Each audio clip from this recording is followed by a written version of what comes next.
Clementine had always been haunted by the memory of Lee Everett, the man who had become a father figure to her in the midst of a zombie apocalypse.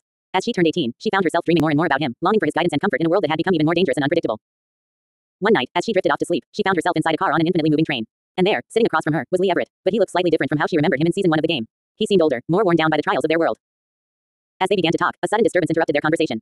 Out of nowhere, Trevor Phillips from GTA 5 appeared, flying through the air and landing inside the car. Clementine watched in horror as Trevor lunged at Lee, grabbing his throat and accusing him of not dodging the walker bite that had ultimately led to his demise. Trevor's grip on Lee's throat tightened, his eyes filled with a savage rage. Clementine tried to intervene, to stop the violence unfolding before her eyes, but she was powerless to do anything but watch as Trevor mercilessly choked Lee, blaming him for his own death. As the dream turned into a nightmare, Clementine felt a sudden jolt as Trevor's actions began to affect her in the real world. She could feel herself being shaken violently, as if Trevor's brutality was seeping into her own reality. And then, in a cruel twist of fate, Trevor reached into the dream and pulled Lee out, dragging him into the real world with a forceful yank. Clementine could only watch in horror as Trevor used his savage nature to completely destroy Lee, knocking him down and leaving him permanently out of her reach.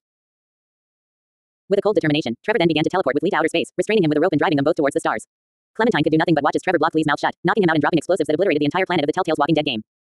And as the world she had come to know and love was destroyed before her eyes, Clementine was left alone in the darkness, haunted by the memory of Lee Everett and the cruel fate that had befallen him at the hands of a merciless stranger.